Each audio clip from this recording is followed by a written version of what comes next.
Volvemos con más entrevistas. José Moncayo nos acompaña, gerente de campaña por el sí del movimiento Alianza País. Estamos ya a menos de 2 semanas para que se dé la consulta popular y claro, se intensifican las opiniones y posiciones para profundizar las tesis en torno a esta acción política convocada por el presidente Lenín Moreno. Bienvenido, gracias por acompañarnos. Buenos días, Fabricio. ¿Cómo avanza el tema de la campaña? Ha sido una campaña intensa y sobre todo porque también la otra tesis del no, si bien no con la misma estructura, pues también está de alguna manera intentando posicionar su tesis. Ustedes, dentro del acercamiento a la importancia de la consulta y sobre todo apoyar a la misma, ¿cómo avanzan para llegar a la ciudadanía que para muchos estos temas suenan muy abstractos? Muy buenos días, Fabricio. Un saludo a todos los televidentes, un saludo a todos quienes hacen TV Norte.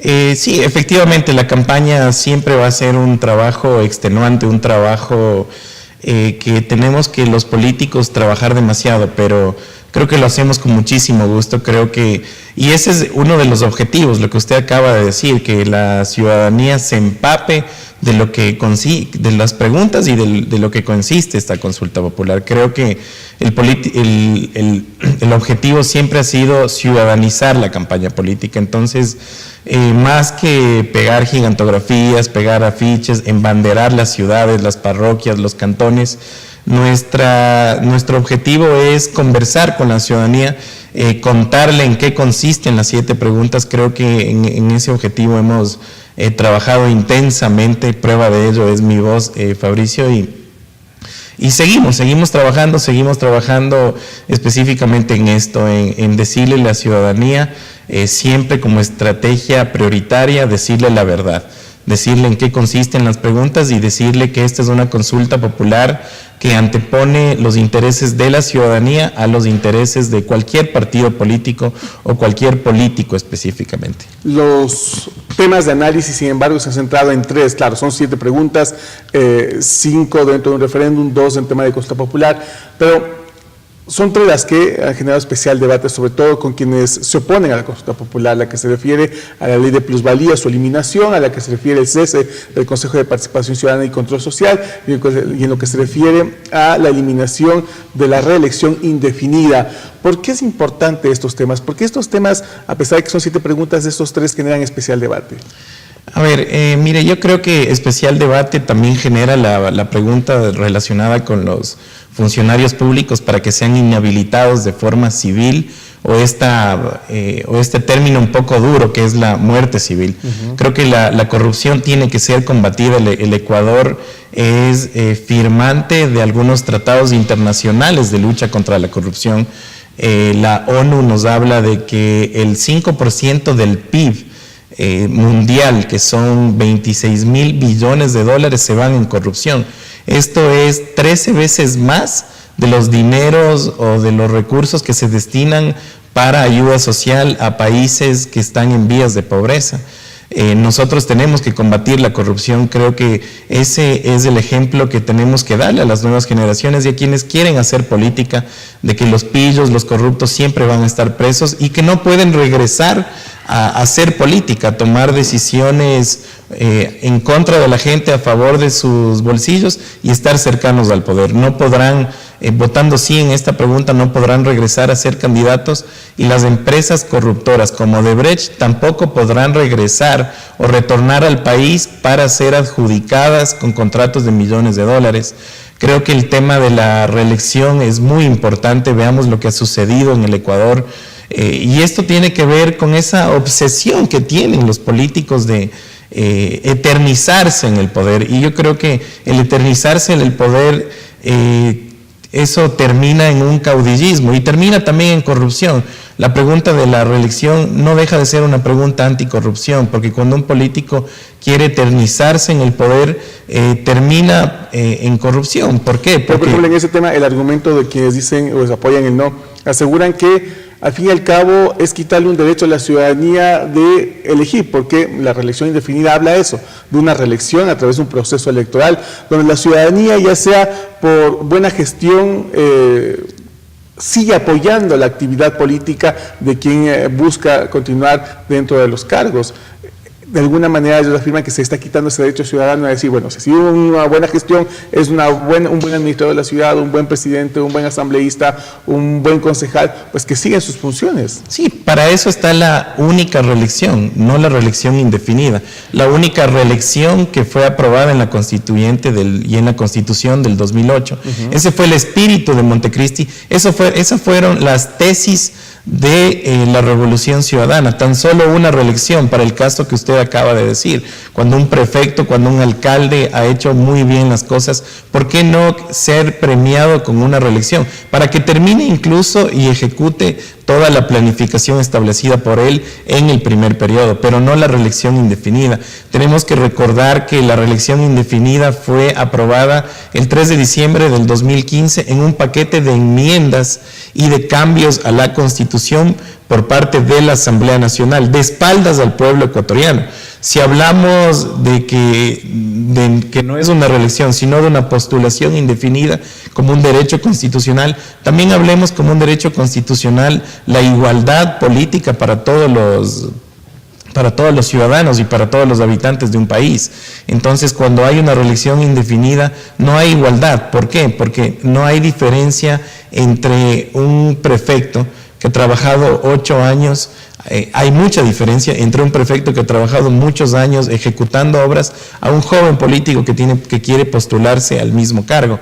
Entonces creo que la ciudadanía es quien tiene que decidir y no tiene que decidir una Asamblea Nacional como sucedió en el 2015 a espaldas del pueblo ecuatoriano. Creo que este derecho legítimo, moral que tiene la ciudadanía para decidir el 4 de febrero en la consulta popular es lo que tenía que haberse hecho para enmendar la Constitución del 2008. Con referencia a la pregunta en torno al cese del Consejo de Participación Ciudadana, los opositores han avivado el hecho de que el problema no está solamente en la pregunta, el problema principal está en los anexos, porque el anexo de la pregunta señala que este será un consejo transitorio, que es el Ejecutivo, el Presidente de la República enviará una terna para que sea la Asamblea quien elija a estos integrantes de este Consejo de Participación Ciudadana transitorio, y que inmediatamente en el proceso electoral de elección de gobierno seccional tendrá que renovarse ya con el nuevo concepto de que sean elegidos por voto popular. En ese criterio aseguran que hay el Código de Democracia. El Código de Democracia dice que cualquier cambio, reforma que se pueda generar en el Código de Democracia debe hacerse un año antes de las elecciones. Las próximas elecciones seccionales serán en febrero, muy seguro del 2019, es decir que ya estamos en un año, pero si llega este 4 de febrero ya estaríamos fuera de ese año, y según afirman el objetivo es que se permita este consejo transitorio hasta las próximas elecciones, que si no me equivoco son en el 2023, si no me falla la memoria, y que, claro, estaría como parte del reparto político de todos quienes ahora apoyan al presidente Lenín Moreno. ¿Qué tan cierto es eso? Porque mucho tiempo realmente para hacer algún cambio, para que se elijan en el 2019, ya no hay. Primero, indudable que el presidente Lenín Moreno sí respeta las funciones del Estado y respeta su independencia. Solo miremos la Asamblea Nacional Constituyente con la presidencia, la Asamblea Nacional con la presidencia del doctor José Serrano, tiene una independencia de las otras funciones, de la función ejecutiva, lo que no pasaba en el anterior periodo del expresidente Rafael Correa. Veamos el respeto que tiene Lenín Moreno por las otras instituciones. Lo que se trata en esta pregunta es devolverle a la ciudadanía el manejo del Consejo de Participación Ciudadana. Recordemos que en el 2008 se crea como el quinto poder o la quinta función del Estado y se le llama la función de transparencia y control social. Tenían que designar autoridades, designaron a un excontralor, Carlos Polit, con 94/100. Veamos ahora lo que sucedió con Carlos Polit. En la lucha, tenían que haber luchado contra la corrupción y en esto jamás encausaron a nadie. Entonces, y además, mire todos los consejeros que son parte del Consejo de Participación Ciudadana. Casi todos, me parece que 5 de los 7 tienen relación directa con el gobierno.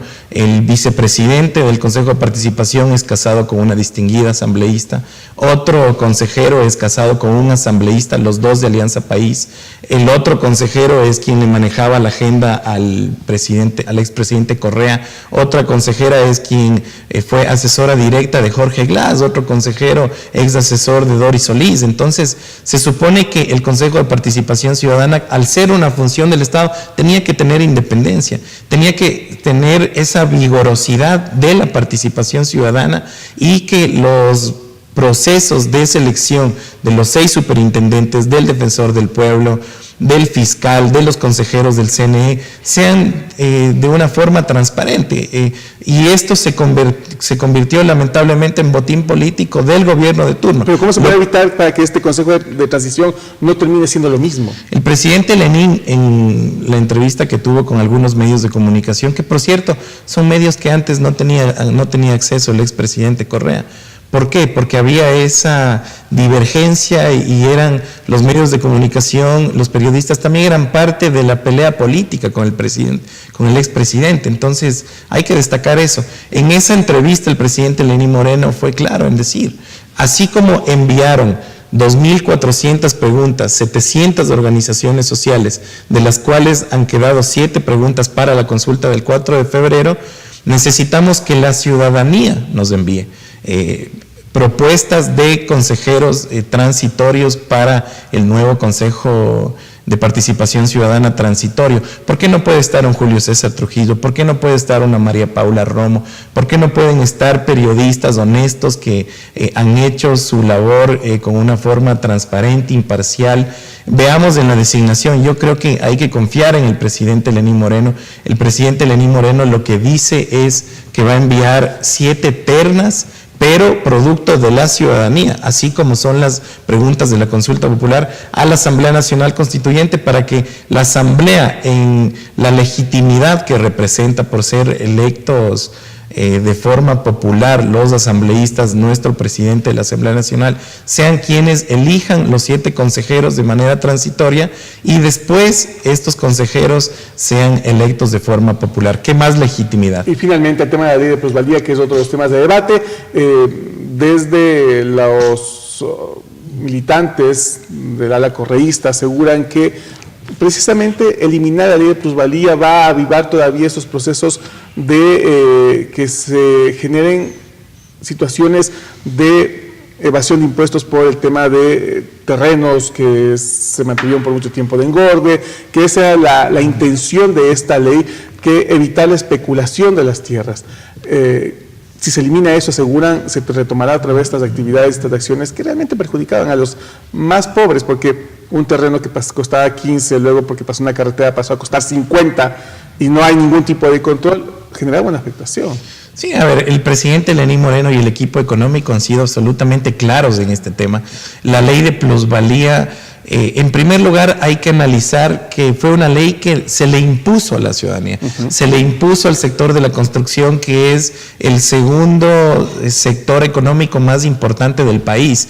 Quienes generan o dinamizan el empleo, la economía del Ecuador, precisamente son los constructores. Hablamos de 1,5 millones de empleos indirectos y de 500,000 empleos directos.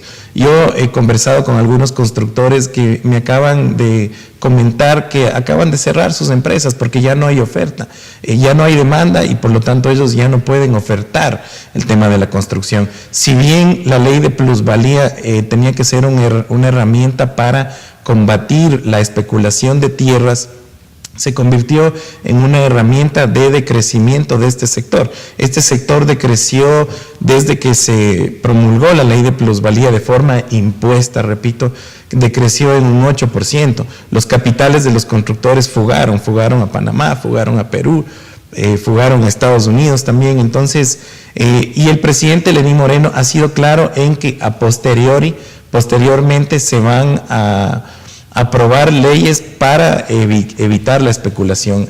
No puede ser tampoco de que esto se deje suelto, porque sí es verdad lo que usted acaba de decir, Fabricio, que hay gente que se aprovecha de este tema, abusa de las de las obras públicas que hace el gobierno con el dinero de todos los ecuatorianos.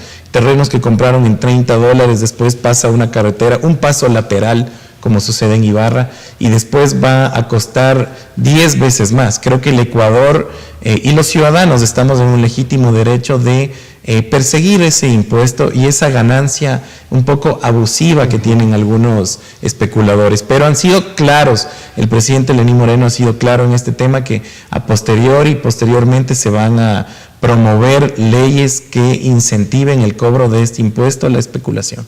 Muy agradecido a José Moncayo, son 7 temas, hemos tratado de evacuar por lo menos los que más debate han generado por parte de las 2 tesis que avivan esta consulta popular. Nos vamos a una pausa, seguimos con más de entrevistas.